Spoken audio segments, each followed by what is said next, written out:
नमस्कार दोस्तों, प्रस्तुत है मुंशी प्रेमचंद की लिखी हुई कहानी लांछन का चौथा भाग और अंतिम भाग। तो चलिए कहानी हम लोग शुरू करते हैं। देवी ने रात स्टेशन पर काटी। प्रातःकाल उसने एक तांगा किराए पर किया। वह पर्दे में बैठ चौक जा पहुंची। अभी दुकानें न खुली थी, मगर पूछने पर रजा मियाँ का पता चल गया। उसकी दुकान पर एक लौंडा झाड़ू लगा रहा था। देवी ने बुलाकर कहा, जाकर रजा मियाँ से कह दे कि शारदा की माँ तुमसे मिलने आई है, अभी चलिए। 10 मिनट में रजा व मुन्नू आ पहुँचे। देवी ने सजल नेत्र होकर कहा, तुम लोगों के पीछे मुझे घर छोड़ना पड़ा। कल रात को तुम्हारा मेरे घर आना गजब हो गया। जो कुछ हुआ वह फिर कहूँगी। मुझे कहीं एक घर दिला दो। घर ऐसा हो कि बाबू साहब को मेरा पता न चले, नहीं तो वह मुझे जीते जी न छोड़ेंगे। रजा ने मुन्नू की तरफ देखा, मानो कह रहा है, देखो चाल कैसी ठीक थी। देवी से बोला, आप निसंकोच रहे, ऐसा घर दिला दूंगा कि बाबू साहब के बाबा साहब तक को भी पता न चलेगा। आपकी किसी बात की तकलीफ़ न होगी। हम आपके पसीने की जगह खून बहा देंगे। सच पूछो तो बहू जी, बाबू साहब आपके योग्य नहीं थे। मुन्नू, कहा की बात भैया, आप रानी होने लायक हैं। मैं मानकिन से कहता था कि बाबू साहब तो दाल मंडी की हवा लग गई है, मगर आप मानती ही न थी। आज रात ही मैंने उन्हें गुलाब जान के कोठे से उतरते देखा। नशे में चूर थे। देवी, झूठी बात, उनकी यह आदत नहीं। गुस्सा उन्हें ज़रूर आता है और गुस्से में आकर उन्हें नेक बद कुछ नहीं सूझता, पर निगाह के बुरे नहीं। मुन्नू, हुजूर मानती ही नहीं तो क्या करूं? अच्छा कभी दिखा दूंगा, तब तो मानिएगा। रजा, अबे दिखाना पीछे इस समय आपको मेरे घर पहुंचा दे। ऊपर ले जाना, तब तक मैं एक मकान देखने जाता हूं। आपके लायक बहुत ही अच्छा है। देवी, तुम्हारे घर में बहुत सारी औरतें होंगी। रजा, कोई नहीं है बहू जी, केवल एक बुढ़िया मामी है। वह आपके लिए एक कहारिन बुला देंगी। आपको किसी बात की तकलीफ़ नहीं होगी। मैं मकान देखने जा रहा हूँ। देवी, जरा बाबू साहब की तरफ भी होते आना, देखना घर आए हैं या नहीं। राजा, बाबू साहब से तो मुझे चिढ़ हो गई है। शायद नज़र पड़ जाए तो मेरी उनसे लड़ाई हो जाए। जो मर्द आप जैसी हुस्न की देवी की कदर नहीं कर सकता, वह इंसान नहीं। मुन्नू, बहुत ठीक कहते हो भैया।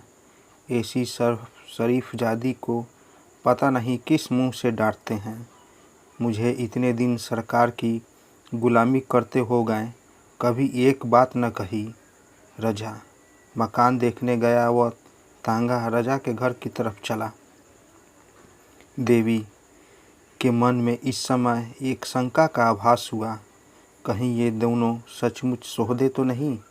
पर कैसे मालूम हो?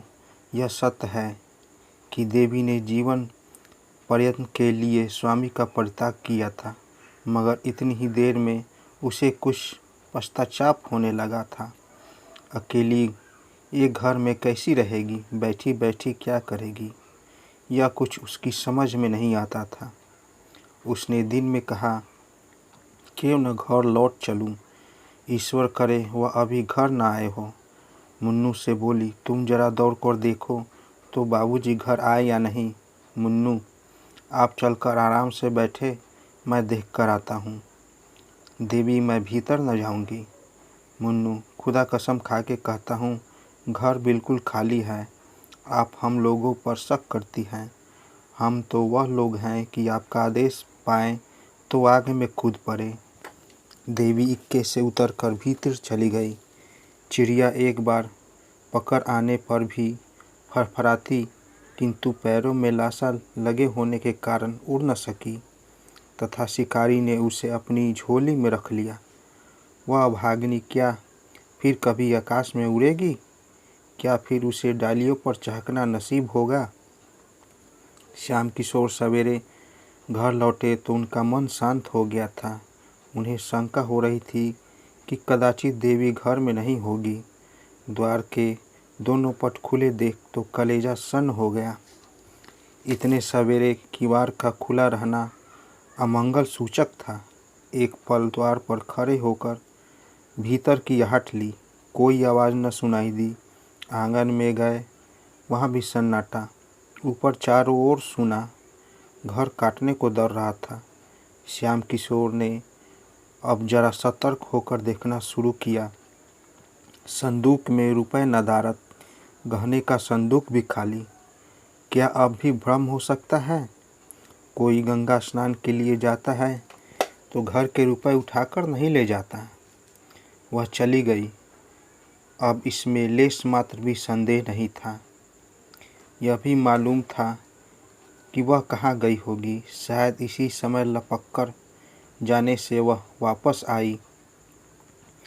लाई जा सकती है, लेकिन दुनिया क्या कहेगी। श्याम किशोर ने अब चारपाई पर बैठकर ठंडे मन से इस घटना की विवेचना करनी आरंभ की। उसमें तो संदेह न था कि रजा और उसके पुट्ठू मुन्नू ने ही बहकाया है। आखिर बाबूजी का कर्तव्य क्या था? उन्होंने वह पुराना घर छोड़ दिया, देवी को बार बार समझाया। उसके उपरांत वह क्या कर सकते?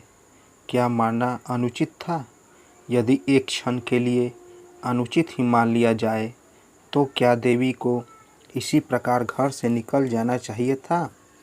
कोई सी दूसरी स्त्री जिसके हृदय में पहले से ही विष न भरा गया हो, सिर्फ मार खाकर घर से निकल जाती?